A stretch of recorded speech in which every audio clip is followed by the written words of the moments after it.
Student अभी 2024 का board exam देने वाले हैं और अभी कक्षा 10वीं के छात्र और अभी चाहते हैं कि विज्ञान में आपका बढ़िया से बढ़िया नंबर मिले, तो इसके लिए आपको पीएच वैल्यू निकालना आना चाहिए। यानी पीएच वैल्यू पे आधारित आपको न्यूमेरिकल सॉल्व करना आना ही चाहिए, क्योंकि आपको पता है कि इस बार पीएच वैल्यू को जोड़ा गया और पीएच वैल्यू पे आधारित क्या होंगे, आपसे न्यूमेरिकल भी पूछे जाएंगे। तो बता दूं कि पीएच वैल्यू पे आधारित जो न्यूमेरिकल्स होते हैं आपको काफी अच्छा नंबर दिलाते हैं। स्टूडेंट इस वीडियो को लास्ट तक देख लेते हैं तो पीएच वैल्यू निकालना बिल्कुल आपको आसानी से समझ में आ जाएगा। बिल्कुल भाषा में आपको बताऊंगा कि कैसे पीएच वैल्यू निकाला जाता है। और यहाँ मैं बता दूं कि दो प्रश्न आपको मैं बताने वाला हूँ, पीएच वैल्यू पे आधारित मात्र दो प्रश्न आपको बताऊंगा और ये दो प्रश्न देख लेते हैं। तो यही दो प्रश्न क्या होते हैं, बोर्ड एग्जाम में आते हैं। यानी इसी दो टाइप के प्रश्न क्या होंगे आपको बोर्ड एग्जाम में आएंगे। और आप ये 4 से 5 मिनट का वीडियो बिल्कुल ध्यान से देख लेते हैं तो बोर्ड एग्जाम में पीएच वैल्यू पे आधारित जो भी न्यूमेरिकल्स आएंगे बिल्कुल आप लोग आसानी से सॉल्व कर देंगे। तो इस वीडियो को लास्ट तक देखिएगा। चलिए इस वीडियो को स्टार्ट करते हैं। सवालों को समझने से पहले आपको कुछ चीजें मैं बता देता हूं। जैसे देखिएगा एक फार्मूला होता है, log m पर n का वैल्यू होता है n log m, यानी जो पावर होता है वो क्या होता है सामने आ जाता है। और फार्मूला होता है log a पर a की वैल्यू 1 होता है। यानी क्या होता है, क्या है, बेस भी सेम हो और पावर भी सेम होता है तो उसकी वैल्यू क्या होता है 1 होता है। देखिए पहला प्रश्न आपको दिखाई दे रहा होगा। प्रश्न कह रहा है कि 1 बिलियन में हाइड्रोजन आयन सांद्रता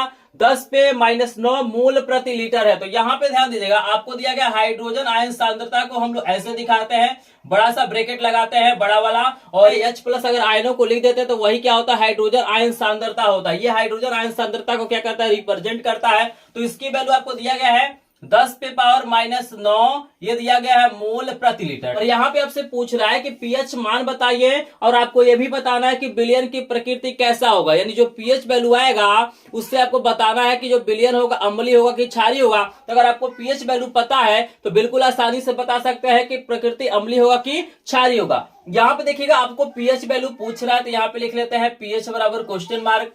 यहाँ पे फार्मूला देखिएगा, पीएच वैल्यू का सिंपल फार्मूला होता है -log, और यहाँ पे होता है हाइड्रोजन आयन सांद्रता सिंपल ये फार्मूला होता है। यहाँ पे देखिए हम लिखते हैं पीएच बराबर -log।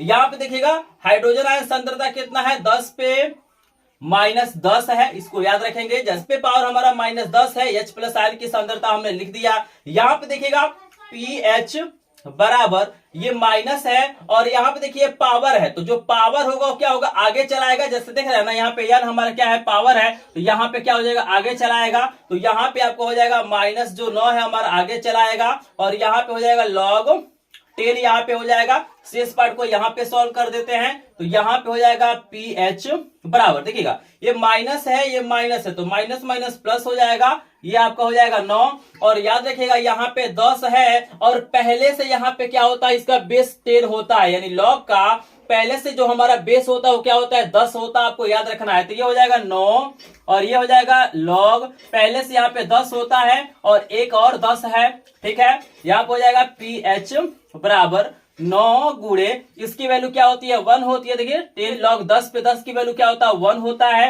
यानी पीएच बराबर हमारा कितना हो जाएगा 9, यही क्या हो जाएगा इसका आंसर हो जाएगा। जो भी पावर होगा वही क्या होता है इसकी पीएच वैल्यू हो जाती है, आपको याद रखना है, ठीक है ना। तो ये हमारा क्या होगा इसका सोल्यूशन हो गया। लेकिन यहाँ पे पूछ रहा है आपसे कि बताइए कि जो बिलियन होगा अम्लीय होगा कि क्षारीय होगा। सभी को पता है अगर किसी बिलियन का पीएच मान क्या होता है 7 से कम होता है तो अम्लीय होता है, 7 होता है तो उदासीन होता है, और 7 से ऊपर होता है तो क्या होता है क्षारीय होता है। तो यहाँ पे क्या है 9 है, 7 से हमारा क्या है ऊपर है, तो यहाँ पे लिख लीजिएगा बिलियन की प्रकृति। आपको लिखना है बिलियन की प्रकृति। बिलियन की प्रकृति जो हमारी हो जाएगी यहाँ पे क्या हो जाएगा क्षारीय हो जाएगा। तो यहाँ पे लिखिएगा बिलियन क्या होगा क्षारीय होगा, क्योंकि इसकी पीएच वैल्यू क्या है 9 है। तो बिल्कुल आसान है, बस इसका जो बेस होता है पहले से 10 होता है और एक हमारा 10 था तो 10 पे 10 की वैल्यू हमारा 1 होता है। तो यहाँ पे सिंपल फार्मूला है। तो यह पहला प्रश्न, ऐसे प्रश्न क्या होते हैं बोर्ड एग्जामों में पूछे जाते हैं, तो बिल्कुल ध्यान से देखिएगा। कहीं भी डाउट होगा तो आप लोग कमेंट सेक्शन में बताइएगा। और यहाँ पे देखिए कभी कभी क्या होता है पहला वाला पूछ देता है,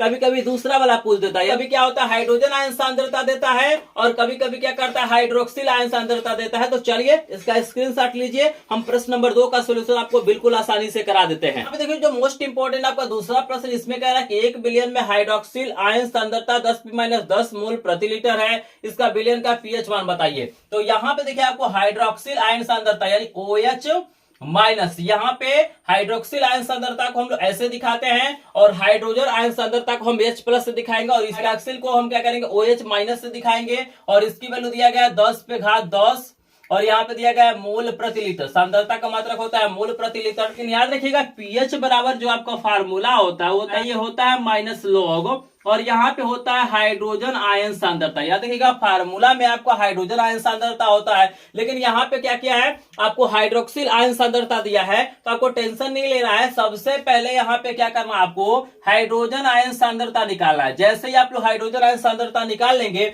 ये प्रश्न बिल्कुल आसानी से सॉल्व हो जाएगा। तो इसको निकालने के लिए एक फार्मूला आप याद रखिएगा कि हाइड्रोजन आयन सांद्रता गुणे यहाँ पे होता है हाइड्रोक्सिल आयन सांद्रता का जो गुणनफल होता है, आपको याद रखना कि हाइड्रोजन आयन सांद्रता गुणे हाइड्रोक्सिल आयन सांद्रता का जो गुणनफल होता है वो होता है 10 पे माइनस आपका क्या होता है 14 होता है। इस फार्मूले को भी याद रखिएगा कि हाइड्रोजन आयन सांद्रता गुणे हाइड्रोक्सिल आयन सांद्रता का जो गुणनफल होता है 10 पे माइनस क्या होता है 14 होता है। फार्मूला आपके पास है और यहाँ पे हाइड्रोक्सिल आयन सांद्रता दिया है तो यहाँ पे आपको पुट कर देना। जैसे देखिए यहाँ पे हाइड्रोजन आयन सांद्रता हमें निकालना है और यहाँ पे इसकी वैल्यू आपको दिया गया 10 पे माइनस 10 बराबर आपको दिया गया 10 पे माइनस 14, और यहाँ पे देखिए आपका हो जाएगा हाइड्रोजन आयन सांद्रता और बराबर यहाँ पे 10 पे माइनस 14 और ये गुणा है इधर जाएगा तो भाग होगा, आपका हो जाएगा 10 पे माइनस यहाँ पे 10। सबको समझ में आ रहा होगा। फिर देखिएगा यहाँ पे हम लिख लेते हैं हाइड्रोजन आयन सांद्रता बराबर ये हो जाएगा 10 पे माइनस यहाँ पे 14, और देखिएगा ये हमारा नीचे है, जब इसको ऊपर ले आएंगे गुणनफल के रूप में तो यहाँ पे चिन्ह बदल जाएगा, ये माइनस है तो ऊपर जाएगा तो आपका प्लस हो जाएगा, और यहाँ पे हाइड्रोजन आयन सांद्रता जो आपका हो जाएगा यहाँ पे इसमें से घटाएंगे घात को। जैसे सिंपली देखिएगा दोनों को आधार बराबर है तो यहाँ पे हम घात को घटाएंगे तो 14 में से आप 10 घटाएंगे तो -4 हो जाएगा। तो यहाँ पे आप लोग देख सकते हैं कि हमारे पास हाइड्रोक्सिल आयन सांद्रता था, हमने इस फार्मूले की मदद से हाइड्रोजन आयन सांद्रता निकाल लिया है। और जब आपके पास हाइड्रोजन आयन सांद्रता है तो आप पीएच वैल्यू भी बता देंगे। जो पावर होगा वही क्या होता है पीएच वैल्यू होता है। पावर -4 है तो यहाँ पे पीएच वैल्यू निकालेंगे तो +4 होगा, यानी +4 क्या होगा इस पीएच वैल्यू होगा। लेकिन हम निकाल के भी दिखा देते हैं तो इस फार्मूले को हम हटा देते हैं, स्क्रीनशॉट ले लीजिएगा और यहाँ पे बगल में इसकी पीएच वैल्यू को भी निकाल देते हैं। चलिए हम पीएच वैल्यू की गणना कर लेते हैं। तो लिख लेते हैं पीएच बराबर फार्मूला होता है माइनस लॉग और यहाँ पे होता है हाइड्रोजन आयन सांद्रता। तो पीएच बराबर माइनस लॉग हाइड्रोजन आयन सांद्रता कितना है 10 पे घात -4 है तो यहाँ पे हम लिख लेते हैं, और यहाँ पे पीएच बराबर आप सभी को पता है कि ये जो पावर होता है आगे आ जाएगा तो माइनस और ये हो जाएगा -4, ये हो जाएगा लॉग पहले से 10 होता है और हमारे एक 10 है, और यहाँ पे पीएच बराबर कितना हो जाएगा माइनस प्लस 4 गुणा और इसकी वैल्यू 1 होता है, यानी पीएच बराबर कितना हो जाएगा 4 एकम 4। तो यही हमारा क्या हो जाएगा आंसर हो जाएगा। तो आपको ये दोनों प्रश्न समझ में आ गया होगा कि आपको हाइड्रोजन आयन सांद्रता देगा तो कैसे पीएच वैल्यू निकालना है, और आपको हाइड्रोक्सिल आयन सांद्रता देगा तो कैसे पीएच वैल्यू निकालना है। यानी किसी भी दशा में क्या करना है आपको हाइड्रोजन आयन सांद्रता को निकालना है, तभी आप लोग क्या करेंगे पीएच वैल्यू निकाल पाएंगे। और सभी लोग इसका स्क्रीनशॉट लीजिए, क्या होंगे आपको बोर्ड एग्जाम आएंगे तो इसको ध्यान से देख लीजिएगा। यहाँ पे मैं एक प्रश्न आपको दे रहा हूँ, इस प्रश्न का उत्तर क्या करना आपको कमेंट सेक्शन में बताना है। स्टूडेंट क्या करेगा जो मैं प्रश्न आपको देने जा रहा हूं उसका उत्तर कमेंट बॉक्स में कमेंट करेगा। इसका मतलब है कि वो स्टूडेंट क्या करेगा बोर्ड एग्जाम में विज्ञान में बढ़िया नंबर पाएगा, क्योंकि उसको पीएच वैल्यू पे आधारित क्या हो गया है न्यूमेरिकल तैयार हो गया है। तो अगर आपको भी लगता है कि ये प्रश्न बिल्कुल आपको समझ में आ गया है तो एक प्रश्न मैं लिखने जा रहा हूं, उसका उत्तर कमेंट सेक्शन में जरूर बताइएगा। तो देखिए यहाँ पे मैं 3 नंबर डाल देता हूँ, यहाँ पे 3 नंबर डाल देता हूँ, यही प्रश्न है। यहाँ पे आपको दिया गया है 10 पे -7, यहाँ पे क्या है 10 पे घात -7 मोल प्रति लीटर है। इस विलयन का पीएच मान विलयन की प्रकृति आपको क्या करना है कमेंट सेक्शन में बताना है। यानी यहाँ पे जो हाइड्रोजन आयन सांद्रता की वैल्यू है 10 पे -7 मोल प्रति लीटर है, तो आपको बताना है कि इसकी पीएच वैल्यू कितना होगा और ये विलयन क्या होगा अम्लीय होगा कि क्षारीय होगा कि उदासीन होगा। इसकी प्रकृति को भी क्या करना है आपको कमेंट सेक्शन में कमेंट करना है। तक मुझे पता है कि ये प्रश्न आपको बिल्कुल समझ में आ गया होगा। प्रश्न समझ में आ गया हो तो एक बार वीडियो को लाइक कर देंगे, चैनल पे यदि नए होंगे तो चैनल को सब्सक्राइब करेंगे, और यहाँ पे डेली लाइव क्लास के माध्यम से क्या कहता है बोर्ड एग्जाम की तैयारी कराई जाता है, तो हमारे चैनल और ग्रुप से जरूर जुड़िएगा। तो चलिए मिलते हैं नेक्स्ट वीडियो में, तब तक के लिए आपका धन्यवाद।